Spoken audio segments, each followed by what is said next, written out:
Relever le défi de l'autosuffisance en protéines animales avec la filière porcine ivoirienne, c'est possible. La production porcine en Côte d'Ivoire a connu un essor remarquable au cours des années 90 suite à un vaste programme de développement entrepris par l'État, traduit par un nombre croissant de créations d'élevage, ainsi qu'une utilisation rationnelle de l'aliment industriel et des reproducteurs performants.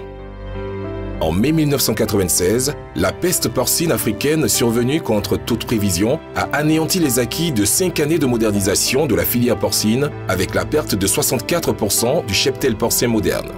Toutefois, en 6 mois, des initiatives privées nationales, soutenues par l'État, ont permis à la Côte d'Ivoire de juguler ce fléau et de relancer l'élevage porcin.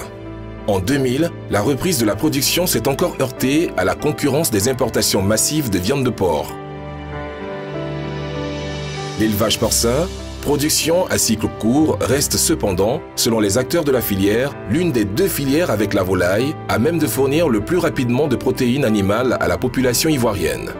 Aujourd'hui, la production locale estimée à 9000 tonnes de viande de porc par an est largement en deçà des besoins et les acteurs veulent la propulser à 60 000 tonnes par an pour combler ce déficit dans un délai raisonnable et assurer l'autosuffisance en protéines animales.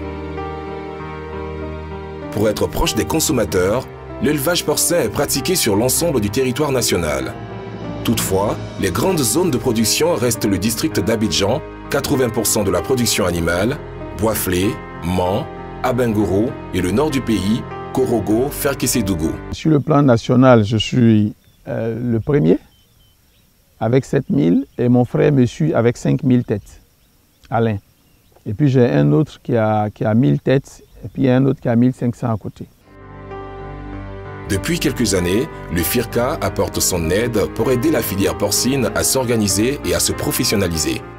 Nous sommes en train de nous organiser pour trouver les moyens qui puissent relancer la filière de sorte parce qu'il y a beaucoup de personnes qui viennent, qui veulent embrasser cette filière, mais souvent ils viennent parce qu'on leur a dit qu'il y a de l'argent dans la filière, mais ils ne viennent pas avec une formation qualifiante.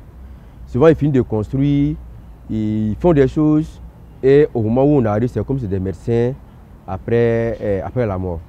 Au niveau de l'interporcine, nous avons une cellule technique qui a été mise en place par le FIRCA dans le cadre du Parfaci. Et cette cellule technique est censée encadrer les éleveurs, mais malheureusement, souvent l'éleveur s'installe sans informer la cellule technique et quand vraiment on ne peut plus rien faire qu'ils viennent.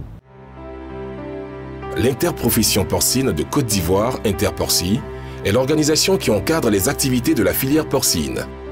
C'est une plateforme de concertation entre tous les acteurs de la filière porcine. Elle est organisée en 3 grands collèges. Le collège des producteurs, composé des unions régionales des sociétés coopératives d'éleveurs de porc, reparties sur toute l'étendue de la Côte d'Ivoire.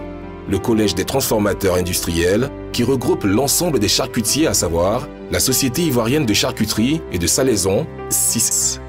Le groupe Industrie et Distribution, GID. La boucherie Mandier, la Société ivoirienne d'abattage et de charcuterie, SIVAC. EDOF, TJP, VBCI, CITA, le Collège des vendeurs et vendeuses de viande de porc de Côte d'Ivoire, qui regroupe toutes les sociétés coopératives des vendeurs et vendeuses de viande de porc, Gabi, sur toute l'étendue du pays. Nos missions.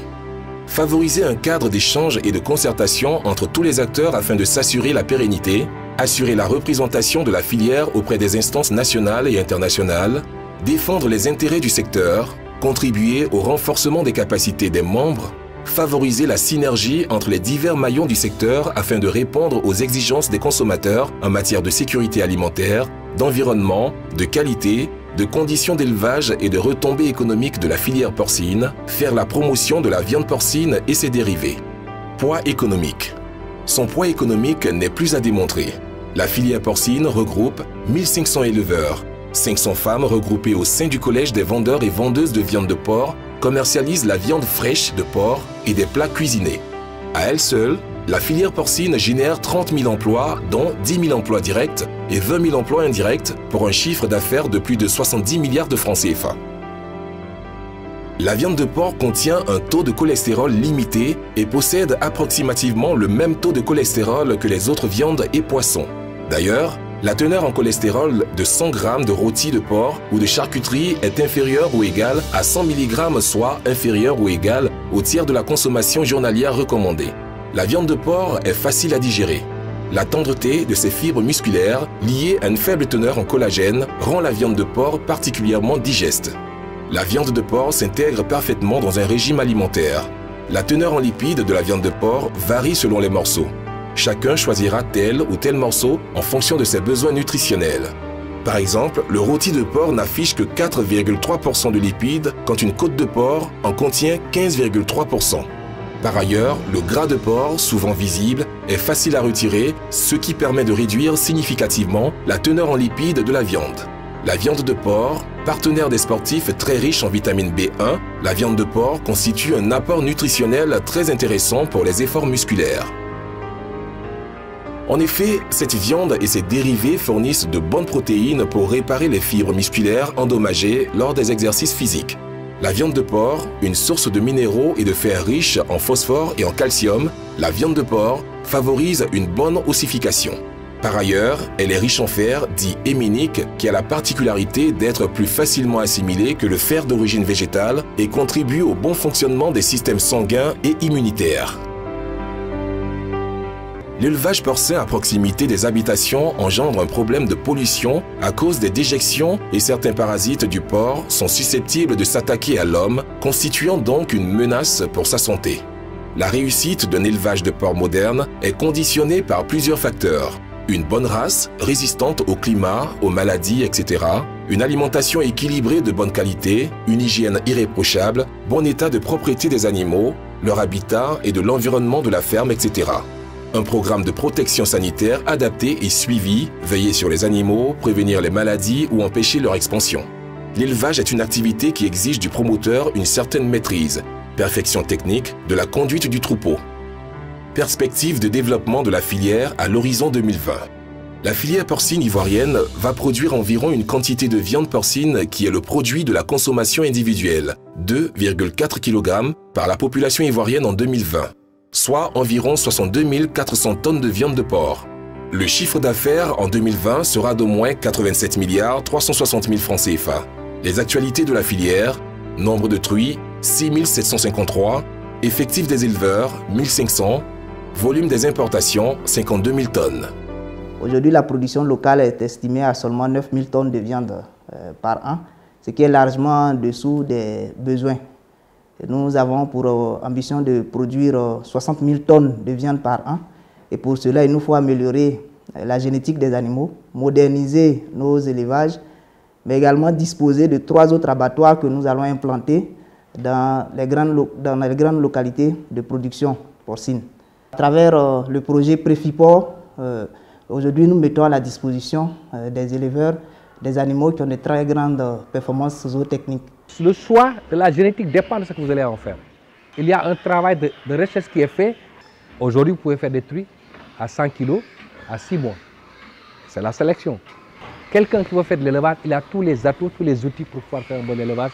Dans le cadre de la mise en œuvre des activités du programme d'amélioration de la productivité agricole en Afrique de l'Ouest, PPAAO-WAP, et sur financement de la Banque mondiale, le FIRCA a mis en œuvre 3 programmes portant sur l'amélioration génétique avec la mise en place d'une ferme d'amélioration génétique porcine à Azaguié et l'installation de 9 multiplicateurs de reproducteurs, la mise au point de formules alimentaires performantes et compétitives pour l'alimentation des porcs modernes en Côte d'Ivoire, l'actualisation de programmes prophylaxie en élevage de porcs modernes avec la confection, élaboration et édition de 9 fiches techniques sur les pathologies majeures de l'élevage porcin ivoirien et l'élaboration du plan sanitaire de l'élevage porcin. Au regard de toutes les mobilisations observées autour de la filière, les bases semblent être posées pour le président de l'Interporci afin de permettre aux producteurs d'améliorer leur rendement et d'augmenter ainsi leur production et revenus.